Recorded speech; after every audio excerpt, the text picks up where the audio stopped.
question 4.4, if we go to my screen, it says informal settlements and associated issues. Now, immediately, like I've mentioned to you, we're going to distinguish between informal settlements and the informal sector a little bit later on. That's going to be our last question. Now, obviously, what is a settlement? Is where people stay. We've looked at this multiple times. We looked at rural settlements where we focus on primary activities, and we look at urban settlements where we look at secondary, tertiary, and quaternary activities. Okay, but this is an informal settlement. Okay, what's an informal settlement? I'm going to write it down there before we even look at the questions. It's usually, it lacks basic needs and services. Okay, many times it's illegal as well. Now, that's an informal settlement, right? It's not formal. It lacks infrastructure. I'm talking roads. I'm talking water. I'm talking sanitation. I'm talking electricity. This is basic human rights, okay? Many times these informal settlements pops up illegally, okay, occupies grounds. But there's a reason we have so many informal settlements. Now, if you're from Joburg and you're familiar with Joburg, I'm going to use a beautiful example. And it's quite scary. There's a bridge, Greyston Bridge, on the M1. Now, if you face towards Pretoria and you're standing on the bridge, on your left-hand side you have Sandton, probably the richest square kilometer in Africa. And to your right, you got Alexandra. That's an informal settlement. Now, the reason we have informal settlements because of apartheid laws. Black people were not allowed to live in urban settlements next to white people. And because of the rural-urban migration. Now, we've looked at this many times before. The pull and the push factors. People are looking for employment opportunities. People are looking for better education. People are looking for better service delivery. So they're hoping that they might come right in a place like Johannesburg. But eventually, because of overcrowding, they tend to settle in informal settlements. Okay, it's cheaper and it's cost effective for them. Okay, looking for jobs. But let's just focus on our case study. And the case study we're looking at over here, we focus on Durban. Now, Durban, most of the major fires attended in the recent years by the eThekwini Fire Department were informal settlements. Now, pay attention, they've mentioned fires. Okay. In July, a fire engulfed surrounding 300 shacks in the Kennedy Road informal settlement and killed Timbankosi Mngwangwa. Winter is especially a time to be on high alert, as there's an increase of fire breaking up. Now, let's just highlight winter. Okay, so we know fires, we look at that. Obviously, we look at shacks. Okay, if you continue to the next paragraph, it took firefighters 10 hours to put out the fire that rapidly spread through the informal settlement in May. Children aged between 4 and 7 died while sleeping in their shacks when caught alight burning in Verulam. Existing settlements remain at risk due to the nature of the construction material used. Very importantly, the type of material used. So let me just wipe that out because I just wiped the word out. Okay. Spacing among the shacks, emergency accessibility, challenges, and human behavior, among other causes. Now, what we've picked up from this case study that's been given to us, we experience fires in informal settlements. Now, we need to ask ourselves, why is fires more prone in informal settlements? Going back to what I've mentioned, it lacks basic needs and services. And when we talk about these basic needs and services, we'll look at water, electricity, sewage. Now, key over here is electricity. Now, what do you think people do if they can't afford electricity? They make fire. Okay. They use different methods to keep themselves warm.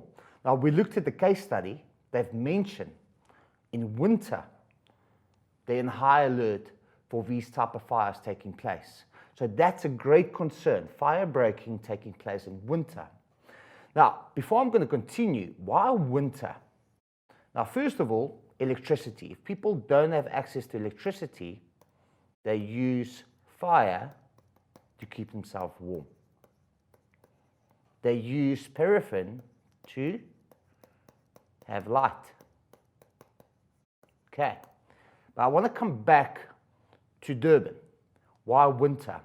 When does Durban, experience dry season? During winter. Okay, so only the Western Cape, the Southwestern Cape, that experience Mediterranean climate, they experience a lot of rainfall during winter. So when does the Western Cape experience their dry season? During summer. But like the rest of the country, Durban, similar to us in the interior, experience dry season during the winter. If you're up north, if you're in KwaZulu-Natal, if you're in Gauteng and Free State, you will notice that the grass is green. It's not green, it's brown. Okay. Why? Because of a lack of rainfall. This is our dry season. Okay. So we've picked that up. That's the reason they're more prone for fires during winter, because it's dry season. Now, secondly, they want to focus on, if you look at the informal settlements, if you think of shacks, what do the people use to construct their shacks? Now, you need to keep in mind, this is very informal. If you do buy a house in an urban settlement, right, you need to pay property taxes. There's someone coming around to come and evaluate your property to see if it's safe. You need to get a gas certificate. You need to get an electricity certificate. And nowadays, you need to get a roof certificate just to make sure the structure is safe to occupy.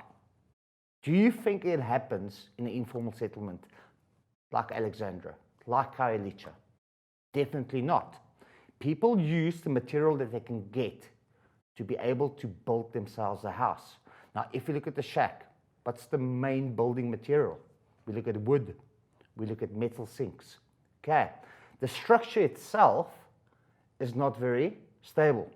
Okay. People live very close to one another in these informal settlements. So these fires can spread rapidly and quickly. Okay.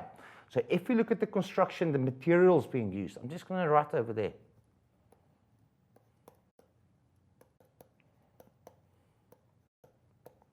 Just keep in mind, wood,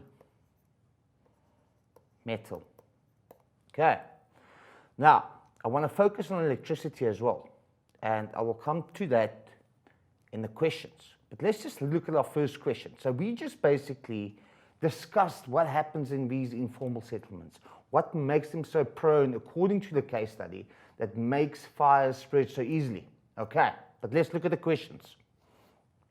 The first question, 4.4.1, asked, define an informal settlement. Now, I've already told you, it's a settlement that lacks basic needs and services. And we can also add it, it's most of the time illegally that the settlement takes place. So I'm just going to add over there, it lacks basic needs and services, it's usually illegal, and it's usually self-constructed structures.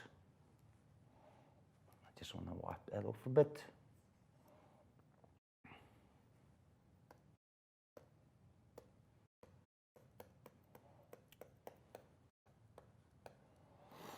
Okay, and it's usually made from available material, that whatever there is. Okay, keep in mind, we're not talking about a formal business like builders coming around.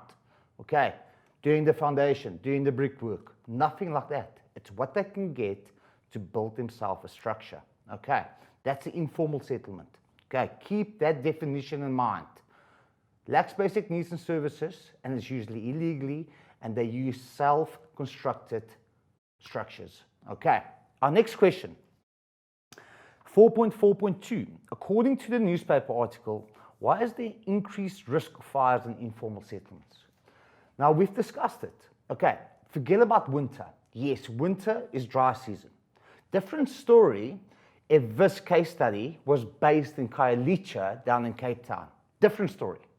Because then they would have said, instead, if we're going back over here, winter, they would have mentioned summer. If this was in the Western Cape. Okay? It would have been summer. So forget about the season. So the question states, why is there an increase of risk of fires? Now, I've mentioned to you, there's lacks of services, electricity, okay? People use fire to warm themselves up. People use paraffin or gas stoves to cook.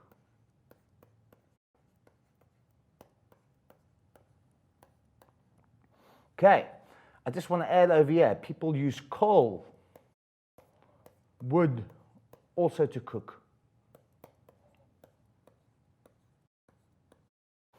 And a big problem, especially what we experience nowadays, illegal electricity connections. Okay, it's extremely dangerous.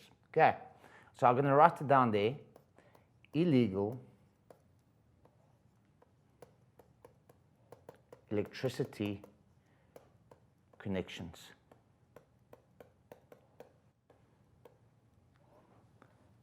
Okay, and lastly, and this comes down to the people living there, negligence. Okay, not preparing the fire under safe circumstances.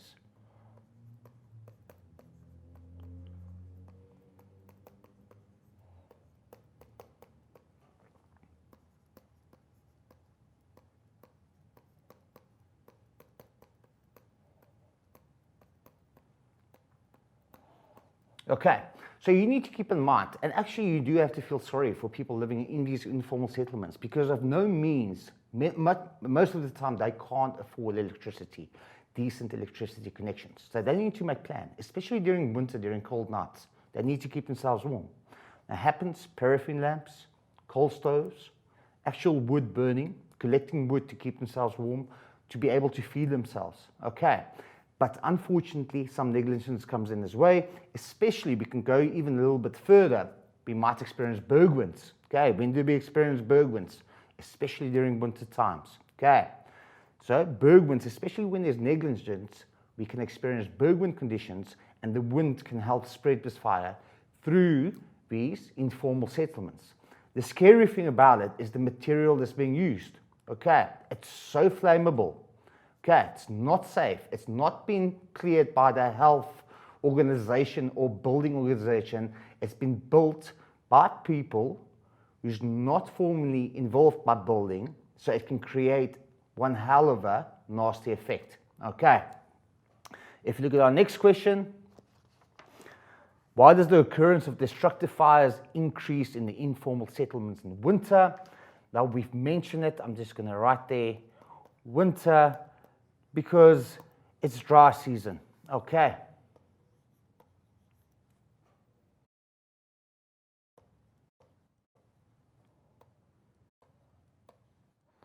We can mention it's dry season. Okay, it's the collecting of wood as well.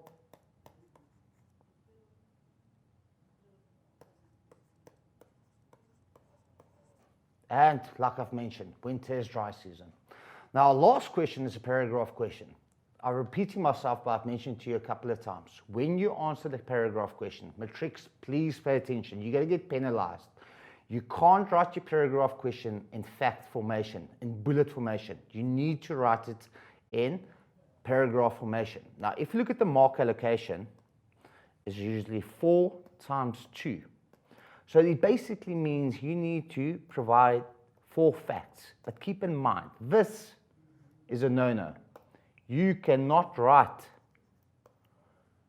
your paragraph question in bullet formation. I'm just going to write it as such because I'm working on the screen, and I'm just going to point out the facts that you can mention to answer this paragraph question.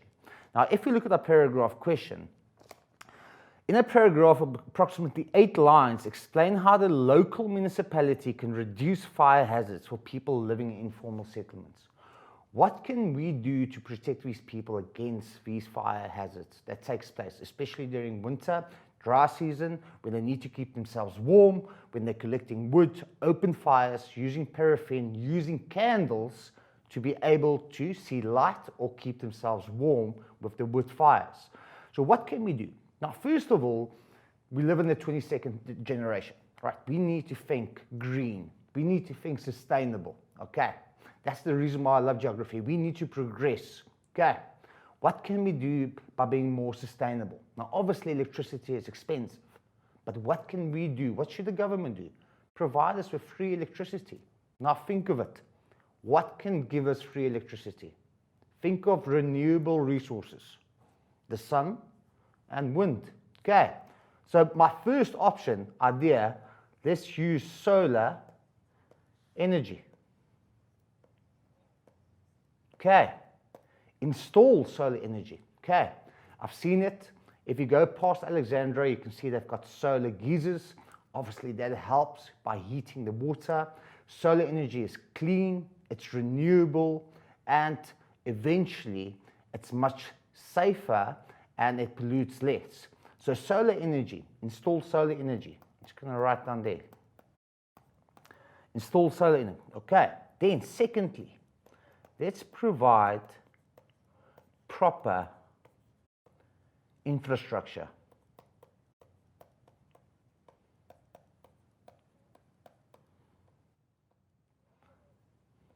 Okay, I mean, we need to focus. We need to help these people to follow building regulations. Okay, I'm going to write it there. Building regulations. Houses need to be built according to a different type of model to prevent these dangerous situations to take place.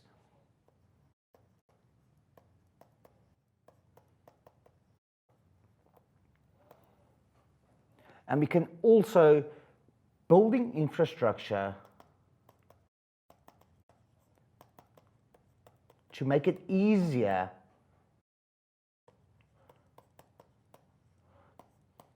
for emergency services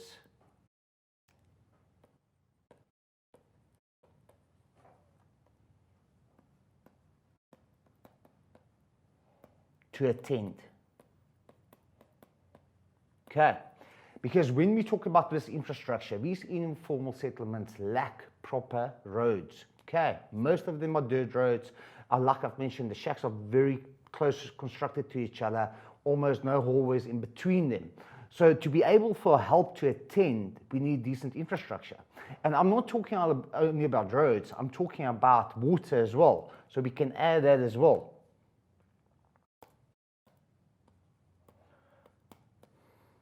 Okay, water stations to help by killing the fire. Okay, so obviously we can also being able to supply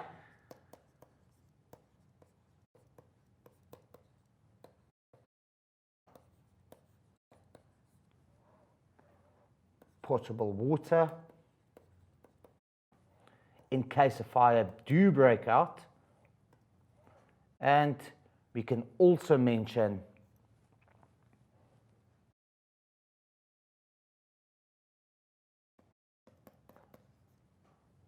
built formal brick houses, like I've mentioned. And very importantly, community awareness programs.